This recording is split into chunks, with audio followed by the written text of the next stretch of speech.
তো আল্লাহ বলেন ইন্নাকা কাদিফুন ইলা রাব্বিকা কাদহান ফামুলাকি, হে মানুষ তুমি তোমার রবের কাছে পৌঁছা পর্যন্ত কঠোর পরিশ্রম করতে হবে, তারপরে তুমি তোমার রবের সাক্ষাৎ পাবে। তার মানে এই দুনিয়াটা হচ্ছে পরিশ্রমের জায়গা প্রিয় ভাইরা। এখানে পরিশ্রম না করলে সফলতার দেখা মিলে না। বাঁচতে হলে, সারভাইভ করতে হলে, টিকে থাকতে হলে আপনাকে পরিশ্রম করতে হবে। এই পৃথিবীতে কেউ কাউকে জায়গা করে দেয় না, এখানে জায়গা করে নিতে হয়, ঠিক কিনা বলেন? আপনি যদি পরিশ্রম করেন, পরিশ্রমে যে ঘাম ঝরে শরীর থেকে, পরিশ্রমের ঘামে জন্ম নেয় সফলতার বীজ। আপনি যখন হাড় ভাঙা পরিশ্রম করবেন, এই পরিশ্রমের যে লোনা পানি বেরোবে, যে ঘাম বেরোবে, এই ঘামেই জন্ম নেয় সফলতার বীজ। এবং সফলতার কোনো শর্টকাট হয় না প্রিয় ভাইরা। অনেকে অল্পতে সফল হতে চায়, শর্টকাট খুঁজে, আসে না? নাই না, সফলতার জন্য আপনাকে লং কাটে যেতে হবে। ওখানে কোনো লিফট থাকে না, সিঁড়ি বেয়ে উঠতে হয়। অনেকে চায় যে সফলতার লিফটে উঠবো, সুইচ চাপবো, সাকসেসফুল ইন লাইফ। না, এত সহজ না, আপনাকে সিঁড়ি বেয়ে উঠতে হবে। তাহলে পরিশ্রমের কোনো বিকল্প নেই। এই দুনিয়াটা হচ্ছে পরিশ্রমের জায়গা, সংগ্রামের জায়গা। আপনি সফল হতে হলে আপনাকে পরিশ্রম করতে হবে, করতেই হবে। আর পরিশ্রমে কোনো লজ্জা নেই। আমি বিভিন্ন আমার আলোচনায় বলি, কাজে লজ্জা নেই। কিসে লজ্জা নেই? আওয়াজ করে বলুন সবাই। কাজে লজ্জা নেই। লজ্জা হচ্ছে অলসতায়, লজ্জা হচ্ছে হাত পাতায়, লজ্জা হচ্ছে অকর্মণ্যতায়। কাজে লজ্জা আছে? লজ্জা কিসে বলেন সবাই? লজ্জা হচ্ছে অলসতায়, অকর্মণ্যতায়। যারা কাজ না করে ফুটানি মারে, ওইটাতে লজ্জা। অনেকে আছে ফুটানি মারে, আছে না? নাই, কাজ করে না, সব ফুটানি। এই ফুটানিতে লজ্জা, কিন্তু পরিশ্রমে কোনো লজ্জা নেই। এজন্য আল্লাহ তাআলা বললেন ইয়া আইয়ুহাল ইনসান ইন্নাকা কাদিহুন ইলা রাব্বিকা কাদহান ফামুলাকি, হে মানুষ তোমার রবের কাছে পৌঁছা পর্যন্ত তোমাকে পরিশ্রম করতে হবে, হাড় ভাঙা পরিশ্রম করে আমার কাছে আসতে হবে, তবেই সফলতা মিলবে। অন্য আয়াতে আল্লাহ তাআলা বলছেন লাকাদ খালাকনাল ইনসানা ফি কাবাদ, নিশ্চয়ই মানুষকে আমি কষ্ট এবং পরিশ্রম নির্ভর করে তৈরি করেছি। এই পৃথিবীতে টিকে থাকতে হলে তাকে পরিশ্রম করতে হয়, কষ্ট করতে হয়। এবং দুনিয়ার এই সাইকেলটা যদি দেখেন, দিন এবং রাতের যে সাইকেল, রাতকে আল্লাহ বানিয়েছেন ঘুমের জন্য, রেস্ট নেওয়ার জন্য, বিশ্রামের জন্য, আর দিনকে আল্লাহ বানিয়েছেন কর্মচঞ্চল করে, কাজের জন্য। দিনের মধ্যে কর্মস্পৃহা আছে। আল্লাহ তাআলা সূরা নাবাতে বলছেন ওয়াজআলনান নাহারা মাআশা, আমি দিনকে বানিয়েছি কর্মচঞ্চল। দিনে আপনি কাজ করবেন, হাড় ভাঙা পরিশ্রম করবেন, তবেই সফলতা ধরা দিবে, ঠিক কিনা বলেন? তাহলে প্রথমে আমরা জানলাম এই পৃথিবীতে পরিশ্রম করতেই হবে, পরিশ্রমের কোনো বিকল্প নেই। সফল হতে চাইলে কি করতে হবে? আওয়াজ করে বলবেন, কি করতে হবে? এবং ইসলাম এই পরিশ্রমকে উৎসাহিত করে, পরিশ্রমের মাধ্যমে যে ইনকাম, এটাকে উৎসাহিত করে। বিষ্ণু ইসলাম বলেন মা আকালা আহাদুন তাআমান কাত্তু খায়রান আইয়াকুলা মিন আমালি ইয়াদাই, মানুষ পরিশ্রম করে তার দুই হাত দিয়ে উপার্জন করে যে জীবিকা নির্বাহ করে, এর চেয়ে শ্রেষ্ঠ জীবিকা পৃথিবীতে আর নেই। আল্লাহু আকবার। আপনারা যারা কষ্ট করে ঘাম ঝরিয়ে উপার্জন করেন, এই পৃথিবীতে এর চেয়ে শ্রেষ্ঠ উপার্জন আর হতে পারে? পরিশ্রম করে ঘাম ঝরিয়ে আপনি যে রিজিক এর বন্দোবস্ত আপনার হয়, এই খাবারের চেয়ে শ্রেষ্ঠ খাবার পৃথিবীতে হতে পারে? এরপর বিষ্ণু ইসলাম বললেন ওয়া ইন্না নাবিয়াল্লাহি দাউদ আলাইহিস সালাম কানা ইয়াকুলু মিন আমালি ইয়াদি, আল্লাহর নবী দাউদ আলাইহিস সালাম তিনি নিজ হাতের উপার্জন থেকে খেতেন। সুবহানাল্লাহ বিহামদি। তিনি আর্মার বানাতেন, যুদ্ধাস্ত্র, তিনি বর্ম বানাতেন, নিজ হাতে বর্ম বানিয়ে, যুদ্ধাস্ত্র বানিয়ে বিক্রি করে সেটা দিয়ে জীবিকা নির্বাহ করতেন। আল্লাহু আকবার। তাহলে পরিশ্রমের কোনো বিকল্প নেই। শ্রমের মাধ্যমে যে উপার্জন, এটা শ্রেষ্ঠ উপার্জন। তাই শ্রমজীবী যারা আছেন মনক্ষুণ্ণ হবেন না, মন ছোট করবেন না। You are the super hero, you are the super hero, you are the remittance fighter of our country. এজন্য রাস্তা দিয়ে যখন হাঁটবেন, বুক ফুলিয়ে হাঁটবেন, আর বস্তা ভরে টাকা নিয়ে দেশে ফিরবেন, ঠিক কিনা বলেন? বুক ফুলিয়ে হাঁটতে হবে। এজন্য আমি আমার প্রিয় মাতৃভূমি বাংলাদেশের গভর্নমেন্টকে অনুরোধ করবো, আমাদের শ্রমজীবী ভাইদের যাতে সুবিধা হয় এই ব্যবস্থা আপনাদের করতে হবে। বিনীত অনুরোধ রাখবো। শ্রম মন্ত্রণালয়ে যারা দায়িত্বে আছেন, স্পেশালি তাদেরকে রিকোয়েস্ট করবো, আমাদের শ্রমজীবী ভাইদের যেন কোনো কষ্ট না হয়, কারণ তাদের পাঠানো রেমিটেন্সে সচল থাকে আমার দেশের অর্থনীতির চাকা। তারা ভালো থাকলে ভালো থাকবে বাংলাদেশ। ভেরি সিম্পল, ঠিক কিনা বলেন? আমার যে ভাইটা পরিচ্ছন্নতা কর্মী, রাস্তা ক্লিন করে, এয়ারপোর্টে ওয়াশরুম ক্লিন করে, একজন পরিচ্ছন্নতা কর্মী, তারও 20 থেকে 30,000 টাকা বাংলাদেশে ঢোকে প্রতি মাসে। আপনি চিন্তা করতে পারেন? হ্যাঁ, 6টা মাস যদি রেমিটেন্স বন্ধ হয়, শ্রীলঙ্কার চেয়েও খারাপ অবস্থায় বাংলাদেশে চলে যাবে। Just only 6 months. ভয়ঙ্কর অবস্থা হবে বাংলাদেশে। এটা আল্লাহর পক্ষ থেকে একটা স্পেশাল রাহমা, মার্সি এন্ড ব্লেসিংস, যা আমাদের রিজিকের তাগিদায় সারা বিশ্বে যে কাজ করতে হয়, আমরা কাজ করি আর দেশে টাকা পাঠাই, আর সচল থাকে আমার দেশের অর্থনীতির চাকা। আলহামদুলিল্লাহ পড়ে। সো বাংলাদেশের গভর্নমেন্টকে আমি বিনীত অনুরোধ জানাবো, শ্রম মন্ত্রণালয়কে অনুরোধ জানাবো, এয়ারপোর্ট অথরিটিকে অনুরোধ জানাবো, আমার শ্রমজীবী ভাইদের সাথে ভালো আচরণ করুন, তাদের সাথে কোঅপারেট করুন। বিশেষ করে যতগুলো দূতাবাস আছে সারা বিশ্বে, বাংলাদেশের যে মিশনগুলো, দূতাবাসগুলো, আমার শ্রমজীবী ভাইদের যে কোনো কাজকে অগ্রাধিকার ভিত্তিতে আপনারা সার্ভিস দিন। এটা দিতেই হবে, ঠিক কিনা বলেন? তারা ভালো থাকলে ভালো থাকবে বাংলাদেশ। তো এই জন্য শ্রমের কোনো বিকল্প নাই। নিজ হাতে উপার্জিত অর্থ, নিজ হাতে উপার্জিত কামাই, এটা শ্রেষ্ঠ কামাই। তো আলহামদুলিল্লাহ আজকের অডিয়েন্সের মধ্যে শ্রমজীবী ভাইয়েরা বেশি, আলহামদুলিল্লাহ পড়েন।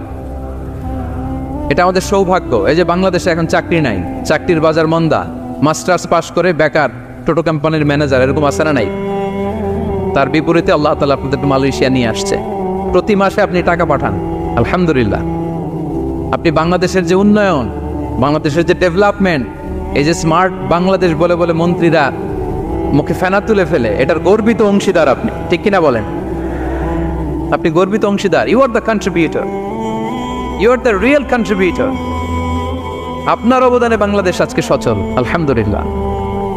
সো মন ছোট করার কোনো সুযোগ নেই। নিজ হাতে উপার্জিত কামাই, এটা পৃথিবীর শ্রেষ্ঠ কামাই, আলহামদুলিল্লাহ। পরিশ্রমের মাধ্যমে যে উপার্জন, এটাকে ইসলাম আমাদেরকে উৎসাহিত করে। শুধু নামাজ, রোজা, জিকির এগুলো নিয়ে ইসলাম আমাদেরকে পড়ে থাকতে বলেনি। কোরআনিক অর্ডার হচ্ছে আপনার নামাজ শেষ, আপনি বেরিয়ে পড়বেন, কাজে বেরিয়ে যাবেন। ফাইদা কুদিয়াতিস সালাতু ফান্তাশিরু ফিল আরদি ওয়াবতাগু মিন ফাদলিল্লাহ। বিধানটা কার বলুন? আওয়াজ করে বলুন, বিধানটা কার? এটা কোরআনিক ভার্ডিক্ট, কোরআনের বিধান। নামাজ শেষ, ভুল হয়ে বসে জিকির করতে বলা নাই আল্লাহ। আল্লাহ বলেছে ফান্তাশিরু ফিল আরদ ওয়াবতাগু মিন ফাদলিল্লাহ, জমিনে ছড়িয়ে পড়ো, আল্লাহর রিজিক তালাশ করো। নামাজ শেষ, বেরিয়ে যাবে। কৃষক চলে যাবে মাঠে, শ্রমজীবী চলে যাবে ফ্যাক্টরিতে, শিক্ষকরা চলে যাবে তাদের শিক্ষা প্রতিষ্ঠানে, কর্পোরেট ওয়ার্ল্ডের লোকেরা চলে যাবে তাদের প্রতিষ্ঠানে। ডেভেলপমেন্ট করতে হবে, সিভিলাইজেশন করতে হবে। নামাজের পরে গোল হয়ে বসে থাকা চলবে না। কি ব্যালেন্স দেখেছেন ইসলাম? আজান হয়েছে তো মসজিদে আসো, নামাজ শেষ বেরিয়ে পড়ো, আলহামদুলিল্লাহ। কি ভারসাম্যপূর্ণ ইসলাম। ফাইদা কুদিয়াতিস সালাতু ফান্তাশিরু ফিল আরদ, যখন সালাত শেষ জমিনে ছড়িয়ে পড়ো, আল্লাহ রিজিক অন্বেষণ করো। তাহলে শুধু নামাজ রোজার মধ্যে ইসলাম নয়, আপনাকে কর্মঠ হইতে হবে, পরিশ্রম করতে হবে, হাড় ভাঙা পরিশ্রম। বিশ্বনবী সাল্লাল্লাহু আলাইহি ওয়াসাল্লাম অত্যন্ত পরিশ্রমী ছিলেন। He started his first career as a shepherd, সুবহানাল্লাহ। ওনার প্রথম ক্যারিয়ার উনি রাখাল হিসেবে শুরু করেছেন। রাখালরা যে কাজ করে, অর্থাৎ মরুভূমিতে ভেড়া, মহিষ, ভেড়া, ছাগল, তারপর বকরি, দুম্বা, এই চরানোর কাজগুলো দিয়ে বিষ্ণু ইসলাম তার ক্যারিয়ার শুরু করেছেন as a shepherd. Vishnu Islam বলেন, সেই বুখারীর বর্ণনা, মা বাআসাল্লাহু নাবিয়্যান ইল্লা রাআল গানাম, আল্লাহ তাআলা এই পৃথিবীতে এমন কোন নবী পাঠায় নাই যে নবীরা ছাগল চড়ায় নাই। সুবহানাল্লাহ পড়বেন না? সাহাবারা বললেন, ওয়া আনতা ইয়া রাসূলুল্লাহ, হে আল্লাহর নবী আপনিও ছাগল চড়িয়েছেন? বিষ্ণু ইসলাম বললেন, নাআম, আমিও ছাগল চড়িয়েছি।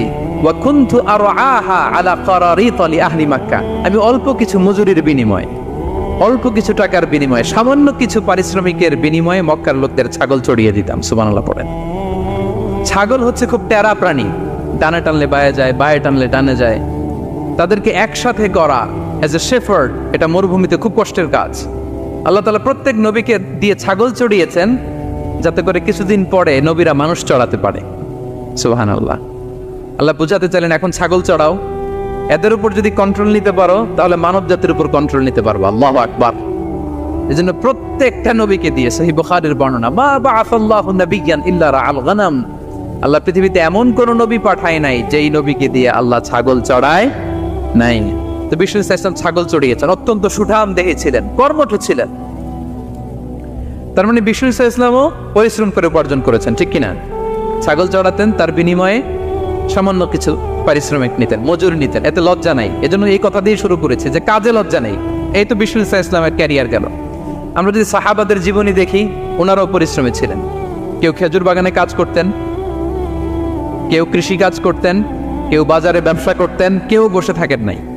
হাড় ভাঙা পরিশ্রম করেছেন প্রত্যেকটা সাহাবা। তারা আমাদের মডেল, তারা আমাদের সুপার হিরো, তারা আমাদের আইকন, ঠিক কিনা? নবীরা আমাদের মডেল, সাহাবারা আমাদের মডেল। বিষ্ণু ইসলামও কর্মঠ ছিলেন, ওনার সাহাবারা অত্যন্ত কর্মঠ ছিল। কেউ বসে থাকতেন না, পরিশ্রম করতেন, হাড় ভাঙা পরিশ্রম করতেন, উপার্জন করতেন। তারা আমাদের জন্য প্রেরণার বাতিঘর। অনেক সাহাবাদের বায়োগ্রাফি থেকে আপনাদেরকে ঘটনা শেয়ার করা যাবে। আমি একজন সাহাবার জীবনী শোনাবো আপনাদেরকে।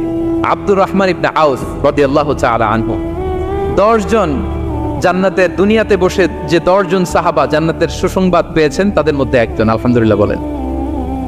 আব্দুর রহমান ইবনে আউফ রাদিয়াল্লাহু তাআলা আনহু প্রথম 8 জন মক্কায় যারা কালিমা পড়ে মুসলমান হয়েছে তাদের একজন।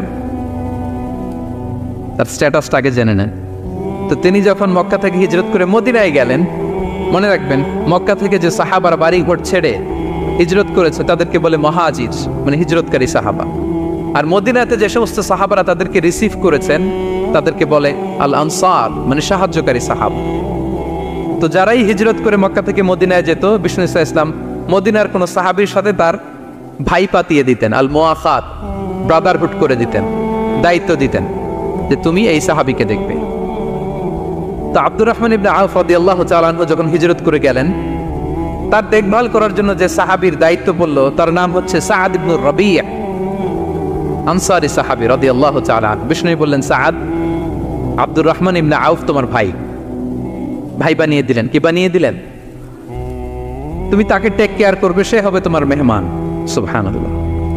সাআদ ইবনে রাবী রাদিয়াল্লাহু তাআলা আনহু তিনি আব্দুর রহমান ইবনে আউফকে ডেকে নিয়ে গেলেন, ঘরে নিয়ে গেলেন মেহমানকে, এবং বললেন, ইয়া সাআদ ইন্নী আকসারুল আনসারি মালান। হে সাআদ, তুমি চিন্তা করো না, তুমি মনে করো না যে তোমার ভরণ পোষণ দিতে আমার কষ্ট হবে। আমি মদিনার সবচাইতে বড় বিজনেস ম্যাগনেট, সবচাইতে বড় বিজনেস ম্যাগনেট আমি। No tension, don't worry about it. Tension নিও না, আসো, তোমার জন্য আমার কি প্রপোজাল শোনো। ফাআকসিমু লাকা নিসফা মালি, আমার যত সম্পদ আছে আমি অর্ধেক তোমারে দিয়ে দিব। সুবহানাল্লাহ, এত আসতে। আপনার বাড়িতে কেউ মেহমান হলে করতে পারবেন এরকম? আল্লাহ, কেমন প্রেরণার বাতিঘর তারা। ফাআকসিমু নিসফা মালি, আব্দুর রহমান ইবনে আউফ, আমার অর্ধেক সম্পদ তোমারে দিয়ে দিব। এখানেই শেষ না, এরপর বলতে লাগলেন, আমার অনেকগুলো স্ত্রী আছে, তুমি কোথায় যে মেয়ে খুঁজবা, প্রস্তাব দিবা, এত ঝামেলার দরকার নেই।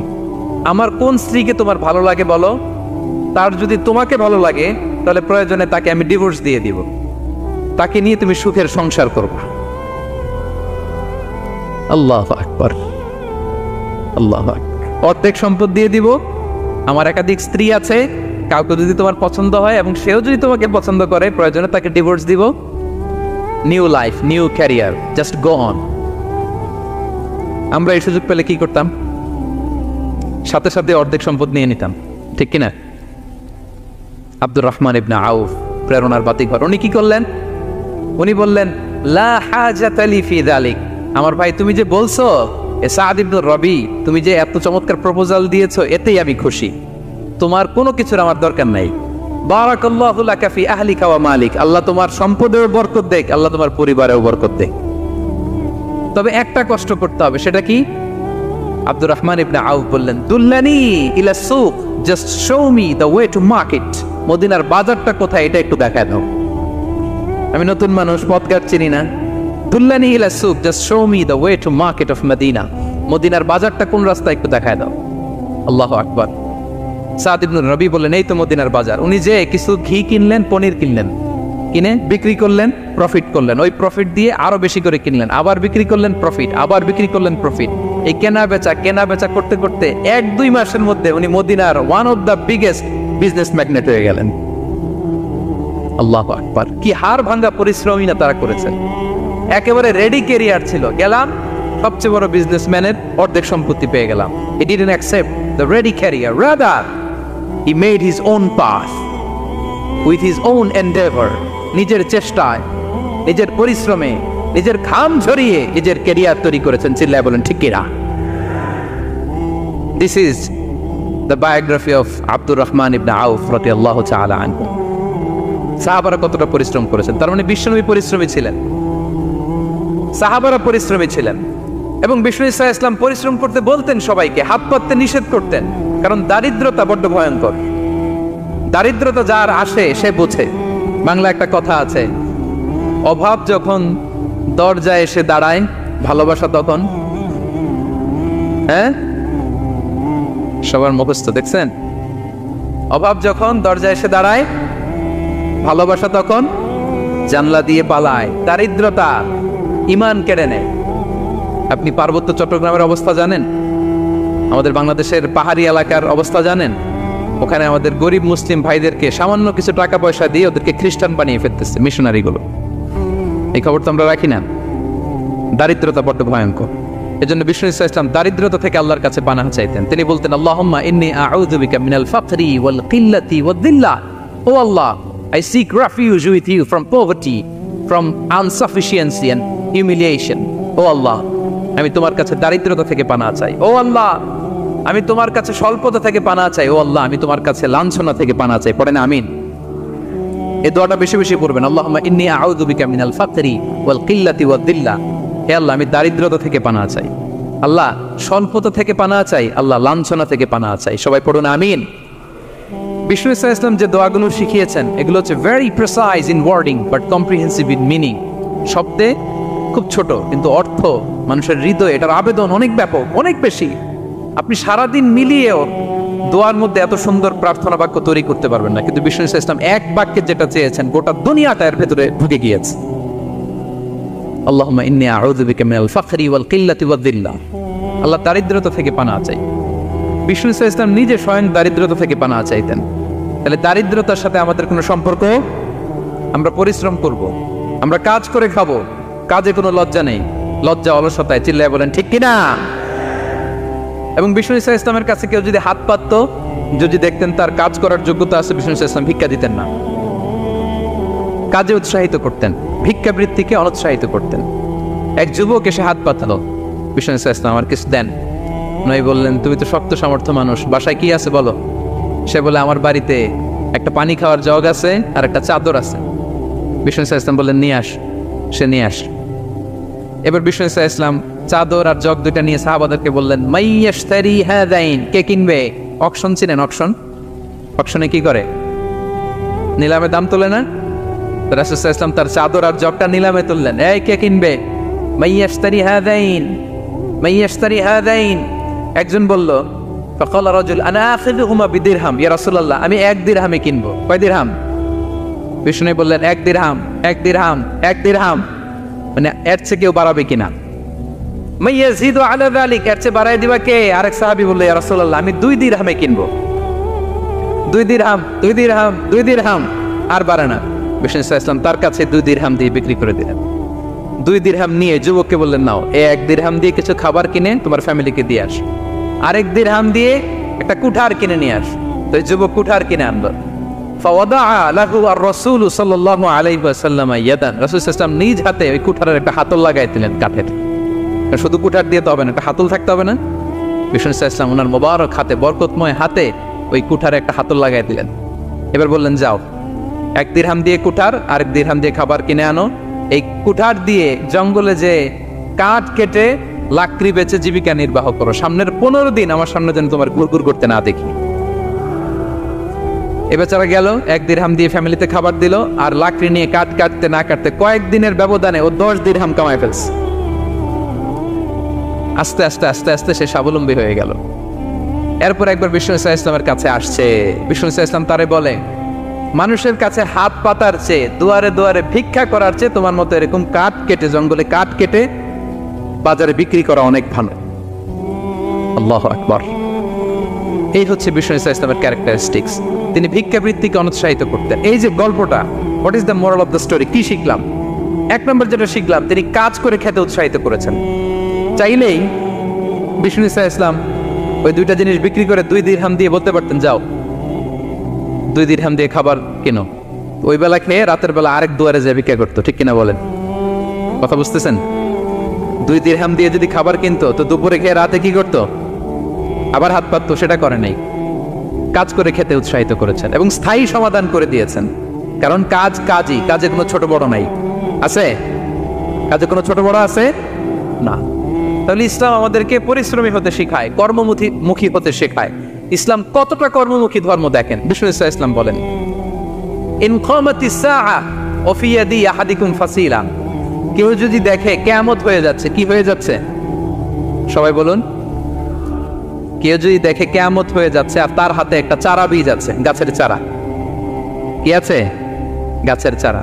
সে গাছের চারা রোপণ করতে গেছিল, ওদিকে যায় দেখে কিয়ামত শুরু হয়ে গেছে। বিষ্ণু নবী বলেন, ফাইন ইসতাতাআ আন লা তাকুমা হাত্তা ইয়াগরিসাহা ফালইয়াগরিসহা। সে যদি পারে কিয়ামত হওয়ার আগেই ওটা রোপণ করে দিতে, সে যেন তাড়াতাড়ি করে রোপণ করে দেয়। আল্লাহু আকবার। ইসলাম কতটা কর্মমুখী ধর্ম। কিয়ামত শুরু হয়েছে, বিষ্ণু বলেন তার উপর কিয়ামত আসার আগে সে যদি চান্স পায় চারা বীজটা যেন রোপণ করে দেয়। আর আমরা এখন আখিরুজ্জামান, দাজ্জাল আসবে, কিয়ামত হয়ে যাবে, 2025 সালেই হবে, এগুলো বলে কাজকর্ম সব বন্ধ করে দিচ্ছে। এরকম ডাকাইতে আছে না নাই? হ্যাঁ বলেন, আছে না নাই? তা আখিরুজ্জামান কি আপনারা এটা শিখায়, এই লেসন শিখায়? আখিরুজ্জামান আসবে, দাজ্জাল আসবে, তো আপনার সমস্যা কি? দাজ্জাল আসবে দেখেই তো আপনাকে বিজনেস করে এমন টাকা কামাইতে হবে যাতে করে দাজ্জাল আসলে আমি আমার অর্থ দিয়ে মুজাহিদিন ভাইদেরকে সহায়তা করতে পারি। দাজ্জাল আসবে তো আপনার প্রবলেম কি? আপনার বডি বিল্ডিং করতে হবে, আপনার ফ্যামিলিকে তারবিয়া দিতে হবে, আপনার সোসাইটিকে সমৃদ্ধ করতে হবে, আপনাকে সভ্যতার কারিগর হইতে হবে। আপনার সব কাজ আপনি আরো বাড়াই দিবেন দাজ্জালের প্রশ্ন আসলে। এখন দাজ্জাল আসবে, 25 সালেই আসবে, 26 সালেই কিয়ামত হবে। কি হবে ক্যারিয়ার দিয়ে? আর কি হবে ব্যবসা করে? এরকম আছে না নাই? এরকম করা যাবে? বিশ্বনবী কি বললেন? কিয়ামত হইতেছে, তুমি দেখতেছো চাক্ষুষ বিলা আয়ান, দেখতেছো কিয়ামত হইতেছে, আর তুমি গাছ লাগাইতে গেছিলা। যদি সুযোগ হয় কিয়ামত হওয়ার আগে আগে কি করো? গাছ লাগাও। সুবহানাল্লাহ পড়বেন না? প্রিয় ভাইয়েরা, আমরা যেন পরিশ্রমী হই, আমরা যেন কর্মঠ হই, আমরা যেন অলস না হই। বিষ্ণু ইসলাম অলসতা থেকে আল্লাহর কাছে পানাহ চাইতেন। আল্লাহ আমাদেরকে বোঝার তৌফিক দান করুক, আমরা পড়ি আমিন। আল্লাহ নবী সাল্লাল্লাহু আলাইহি ওয়াসাল্লাম শুধু পরিশ্রম করতে বলেছেন এমন নয়, তিনি পরিশ্রমীদেরকে পছন্দ করতেন। এক সাহাবীর সাথে তিনি মুসাফা করলেন, দেখলেন হাতটা বড্ড খসখসে, তিনি শ্রমজীবী সাহাবী। এটা যখন তিনি শুনতে পেলেন, তিনি পরম মমতায় আলতো করে ওই শ্রমিক সাহাবীর হাতে তিনি চুমো খেলেন। আল্লাহু আকবার। এবং ওনার আন্ডারে যারা কাজ করত তাদের সাথে বিষ্ণু ইসলামের যে আচরণ, ওনার যে শ্রমিক, ওনার যে খাদেম, তাদের সাথে বিষ্ণু ইসলামের যে ডিলিং শুনলে আপনি অবাক হয়ে যাবেন। আপনি কারো ব্যাপারে যদি রিয়েল ইনফরমেশন চান, আপনি কয়েকটা জায়গায় নক করতে হবে। 1 নাম্বার, ধরেন যে একজন বড় সাহেব, তার আসল তথ্য যদি চান তার বউকে জিজ্ঞেস করেন। কারা জিজ্ঞেস করবেন? ওয়াইফকে জিজ্ঞেস করবেন, স্ত্রীকে, আসল তথ্য পাবেন। 2 নাম্বার, তার বাড়ির দারোয়ানকে জিজ্ঞেস করবেন।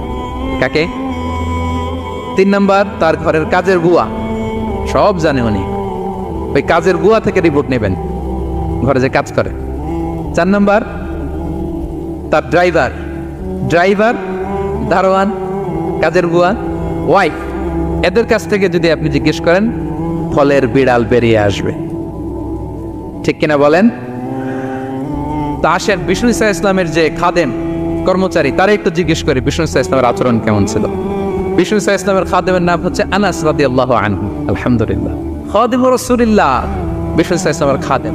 আসেন ওনাকে জিজ্ঞেস করি যে বিষ্ণু ইসলামের আচরণ কেমন ছিল। আনাস রাদিয়াল্লাহু তাআলা আনহু বলেন, খাদিমতুন নবিয়্যা 10 সিনিন, আমি বিষ্ণু ইসলামের 10 বছর খেদমত করেছি। 1-2 বছর না, 10 বছর বিষ্ণু ইসলামের খেদমতে আমি নিয়োজিত ছিলাম। ফামা ক্বালা লি লিমা সানা'তা ওয়ালা লিমা লা সানা'তা, 10 বছরের মধ্যে একদিনও কখনো বলে না, এ আনাস এটা কেন করলা, এ আনাস এমনটা কেন হলো, এটা কেন করলা না, একদিনের জন্য বলে নাই। কেন এটা করছো, কেন এটা করো নাই, এরকম কোনো প্রশ্ন আমাকে কোনোদিন করে নাই। সুবহানাল্লাহ। আনাস রাদিয়াল্লাহু তাআলা কি ভুল করেন নাই? করছেন। ছোট মানুষ তো, একেবারে ছোট বাচ্চা ছিলেন। ওনার আম্মা যখন আনাস রাদিয়াল্লাহু তাআলাকে নিয়ে আসছে, বিষ্ণু ইসলাম মক্কা থেকে হিজরত করে মদিনায় আসলেন, সবাই বিশ্বনবীকে ঘিরে ধরলো। সবাই বিশ্বনবীকে সালাম দেয়, মুসাফা করে, হাদিয়া দেয়। আনাসের মা চোখের পানি ছাড়ে, বিশ্বনবীর কাছে লজ্জা এসে বলে, ইয়া রাসূলুল্লাহ, সবাই আপনাকে উপহার দেয়, সবাই আপনাকে হাদিয়া দেয়, আমি আপনারে কি হাদিয়া দেব? হাদিয়া দেওয়ার মতো কিছু নাই আমার এই কলিজার টুকরা আনাস ছাড়া, আমি আনাসকেই আপনারে হাদিয়া দিয়ে দিলাম। ইয়াখদুবুকা ইয়া রাসূলুল্লাহ, এ নবী, আনাস আপনার খেদমত করবে, আপনার ওযুর পানি এনে দিবে, আপনার মেসওয়াকটা এনে দিবে, আপনার জুব্বাটা এনে দিবে। আমি আমার কলিজার টুকরা, আমার নাড় ছেঁড়া ধন আনাসকেই আপনারে উপহার দিয়ে দিলাম। আনাস রাদিয়াল্লাহু তাআলা বিষ্ণু ইসলামের সাথে থাকতেন, ওযুর পানি এনে দিতেন, জামা এনে দিতেন। বিষ্ণু বললেন, আনাস, আমার ওই জুব্বাটা নিয়ে আসো। ছোট্ট আনাস জুব্বা আনতে যে মদিনার বাচ্চারা খেলতেছে, আমাদের দেশে যে খেলে, কুতকুত খেলে, চারা খেলে, এইটা খেলে, সেইটা খেলে, ওই খেলাধুলা দেখে নবীর জামা আনার কথা উনি ভুলে গেলেন। বাচ্চাদের সাথে দাঁড়িয়ে খেলা দেখতে আরম্ভ করলেন। এখন সময় গড়িয়ে অনেক হয়ে গেল, আনাসও আসে না, জুব্বাও আসে না। ঘটনা কি? বিষ্ণু ইসলাম বললেন, যাই, নিজের জামা নিজে নিয়ে আসি। তো বের হলেন, যে দেখে সর্বনাশ, আনাসকে পাঠাইছি জুব্বা আনতে, আনাস দেখি এদিকে খেলার মধ্যে মগ্ন হয়ে আছে। বিষ্ণু ইসলাম কিছুই বললেন না, চুপ করে যে উনিও আনাসের পিছনে দাঁড়িয়ে রইলেন, কিছুই বলে না। তো আনাস খেলা একবার এদিকে দেখে, একবার ওদিকে দেখে, একবার এদিকে ঘুরতে ঘুরতে হঠাৎ দেখে পিছনে কে? স্বয়ং বিশ্বনবী। আল্লাহ, বিশ্বনবীর দেখে তো আনাস রাদিয়াল্লাহু তাআলার কলিজাটা এখানে চলে আসছে ভয়। হায় হায়, আজকে খবর আছে। হায় হায়, আমার না জুব্বা আনতে বলছিল, আমি কি কাজ করলাম? ভয়ে আটকে উঠছে। বিষ্ণু ইসলাম ধমক দেয় নাই, পেট্টি দেয় নাই, কিছু করে নাই, শুধু একটা মুচকি হাসি দিয়েছে। আনাস রাদিয়াল্লাহু তাআলা আনহু বলে, বিশ্বনবীর সেই দিনের মুচকি হাসির শাসন মৃত্যুর আগ পর্যন্ত আমাকে সোজা রাস্তায় রেখেছে, আর ডানে বায়ে করি নাই কোনোদিন। তার মানে শাসন করতে জানলে বেত মারা লাগে না, শাসন করতে জানলে গায়ে হাত তোলা লাগে না, শাসন করতে জানলে মুচকি হাসি দিয়েও শাসন করা যায়, ঠিক কিনা বলেন? বিশ্বনবীর মুচকি হাসির শাসন আনাস রাদিয়াল্লাহু তাআলা আনহুকে আজীবন সোজা রাস্তা রেখেছে। তাহলে শ্রমজীবীদেরকে বিষ্ণু ইসলাম কতটা সম্মান করতেন, শ্রদ্ধা করতেন, ভালোবাসতেন, বুঝতে পারছেন সবাই? প্রিয় ভাইয়েরা, লেবার রাইটস ইন ইসলাম, ইসলামের শ্রমিকের অধিকার। শ্রমিকদেরকে ইসলাম কমপক্ষে 7টা অধিকার দিয়েছে। কয়টা? 1 নাম্বার, ইসলাম একজন শ্রমিককে প্রথম যে অধিকারটা দিয়েছে সেটা হচ্ছে কাজ শেষে, শ্রম শেষে তার পারিশ্রমিকের অধিকার, মজুরি পাওয়ার অধিকার, কাজ শেষে বেতন পাওয়ার অধিকার। কাজ করেছেন তো আপনি বেতন পাবেন, এটা আপনার অধিকার। বেতন বা পারিশ্রমিক এটা একটা কর্মজীবীর অধিকার। আপনার কোম্পানির মালিক যে আপনার বেতন দেয়, এটা কি দয়া করে? করুণা। তো এটা যদি করুণা হয়, সে যে আপনার কাজ করে দেয়, এটাও তো করুণা, এটা তো আর বড় করুণা, কি বলেন? আপনি যে স্যালারি পে করেন, এটা যদি করুণা হয়, সে যে পরিশ্রম করে, সে তো আর বড় করুণা করে আপনারে, তার কারণে তো আপনার কোম্পানি টিকে আছে, ঠিক কিনা বলেন? তাহলে এটা করুণা নয়, এটা শ্রমিকের অধিকার। এবং বিশ্বনবী সাল্লাল্লাহু আলাইহি ওয়াসাল্লামের সেই ঐতিহাসিক বাণী, তিনি বলেছেন, আতুল আজীরা আজরাহু ক্বাবলা আন ইয়াজিফা আরাফু, ঘাম শুকিয়ে যাওয়ার আগে শ্রমিককে তার পারিশ্রমিক বুঝিয়ে দাও। সুবহানাল্লাহ, বিশ্বনবীর ঐতিহাসিক বাণী। এখন জাতিসংঘ আমাদেরকে শিখায় যে শ্রমিকের মজুরি দিতে হবে, অন টাইমে দিতে হবে, স্যালারি দিতে হবে, এই করতে হবে, সেই করতে হবে। মানবাধিকারের কর্মীরা আমাদেরকে শিখায়, তারা শিখানোর 1500 বছর আগে বিশ্বনবী সাল্লাল্লাহু আলাইহি ওয়াসাল্লামের ঐতিহাসিক বাণী, তিনি বলেছেন, আতুল আজীরা আজরাহু ক্বাবলা আন ইয়াজিফা আরাফু, শ্রমিকের ঘাম শুকাবার আগে তার মজুরি পেমেন্ট করে দাও। সুবহানাল্লাহ, ঘাম শুকিয়ে যাওয়ার আগে, মানে অন টাইম, দ্রুততম সময়ে শ্রমিককে তার মজুরি দিয়ে দাও, তার বেতন দিয়ে দাও। যারা শ্রমিককে তার পারিশ্রমিক অন টাইমে দেয় না, স্যালারি অন টাইমে পে করে না, টালবাহানা করে, গরিমসি করে, তাদের ব্যাপারে বিষ্ণু ইসলাম কি বলেন? বিষ্ণু বলেন, 3 শ্রেণীর ব্যক্তি, সালাসাতুন আনা খাসমুহুম ইয়াউমাল কিয়ামা, 3 শ্রেণীর ব্যক্তির বিরুদ্ধে আমি বিশ্বনবী কিয়ামতের দিন আল্লাহর কাঠগড়ায় মামলা দায়ের করব। আমি বিশ্বনবী 3 শ্রেণীর ব্যক্তির বিরুদ্ধে আমি বিশ্বনবী আল্লাহর সুপ্রিম কোর্টের কাঠগড়ায় মামলা দায়ের করব। এর মধ্যে 1 শ্রেণীর ব্যক্তি হচ্ছে রাজুলুন ইস্তাআজারা আজীরান ফাস্তাওফা মিনহু ওয়া লাম ইউতিহি আজরা, কোন ব্যক্তি যে শ্রমিক নিয়োগ দেওয়ার পরে তার কাছ থেকে কাজ বুঝে নিয়েছে কিন্তু তাকে তার প্রাপ্য বুঝিয়ে দেয়নি। এরকম ডাকাত আমাদের সমাজে আছে না নাই? কাজ ঠিকই বুঝে নিচ্ছে কিন্তু তার প্রাপ্যটা বুঝিয়ে দেয়। বিশ্বনবী বলেন, তার বিরুদ্ধে আমি মামলা দায়ের করব। প্রিয় ভাইরা, বুঝে থাকলে উত্তর দেন। বিশ্বনবী যার বিরুদ্ধে মামলা দায়ের করবে তার জান্নাত তো একেবারে ডাইরেক্ট, তাই না? হ্যাঁ, সুন্দর বলছে একজন, তার কোনো জামিন নাই, ঠিক কিনা বলেন? বিশ্বনবী যার বিরুদ্ধে মামলা দায়ের করেছে তার জান্নাতে যাওয়া তো দূর কি বাত, সে জান্নাতের ঘ্রাণও তার নাকে ঢুকবে না, চিল্লায় বলেন ঠিক কিনা? এজন্য খবরদার, শ্রমিককে তার শ্রম নেয়ার পরে তার পারিশ্রমিক দিয়ে দেন, তার ঘাম শুকিয়ে যাওয়ার আগে, মানে অন টাইম। এটা নিয়ে কোনো টাল বাহানা করা যাবে, তাহলে বিশ্বনবী তার বিরুদ্ধে মামলা দায়ের করবে। তার মানে 1 নম্বর অধিকার বুঝে পেয়েছেন? আপনি যে কাজ করেন, কাজের বিনিময়ে যে পারিশ্রমিক পান, যে স্যালারি পান, এটা আপনার অধিকার। এটা করুণা নয়, এটা অনুকম্পা নয়, এটা কোনো দয়া নয়, ইটস ইউর রাইট, এটা আপনার অধিকার। আওয়াজ করে বলুন তো, গলা ফুলিয়ে, এটা আপনার কি? 2 নম্বর, একটা শ্রমিককে ইসলাম যে অধিকার দেয় সেটা হচ্ছে চুক্তি মাফিক সকল সুযোগ সুবিধা প্রাপ্তির অধিকার। অর্থাৎ একজন এমপ্লয়ার যখন তার এমপ্লয়িকে নিয়োগ করে, একটা এমপ্লয়মেন্ট কন্ট্রাক্ট থাকে না? এমপ্লয়মেন্ট কন্ট্রাক্ট বুঝেন তো? একটা চুক্তিপত্র থাকে, এখানে ফিক্স করা থাকে ওয়ার্কিং আওয়ার্স, কয় ঘন্টা আপনি কাজ করবেন, আপনার জব স্পেসিফিকেশন, কি করবেন কি করবেন না, আপনার স্যালারির ব্যাপারে থাকে, কত স্যালারি দিবে, কখন দিবে, আবার আপনি ওভার টাইম করলে এক্সট্রা পে করবে, আপনি রেগুলার কাজ করলে ঘন্টায় per hour 20 ringgit, overtime করলে 40 রিঙ্গিট।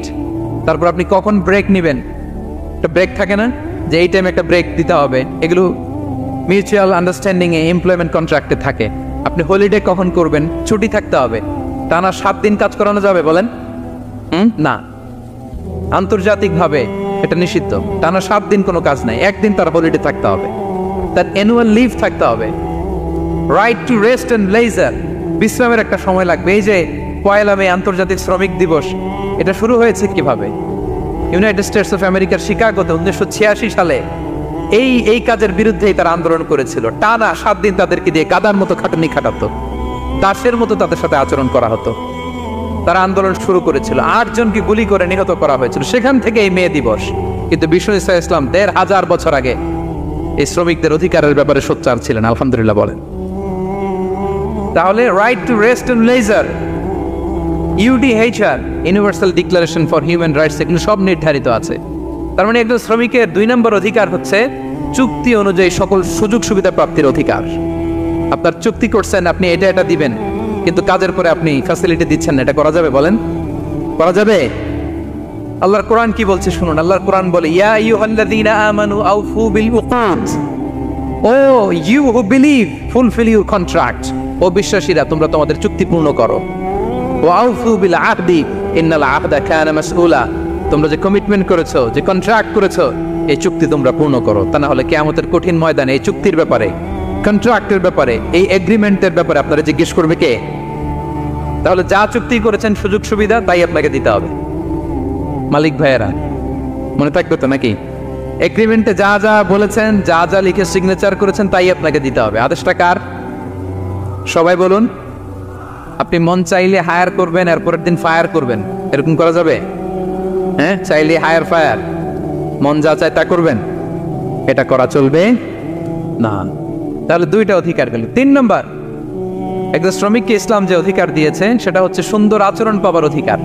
তিনি আপনার ফ্যাক্টরির ওয়ার্কার, আপনার স্টাফ, এজন্য যা মনে হচ্ছে তা আচরণ করবেন, দাসের মতো আচরণ করবেন। এটা করা যাবে?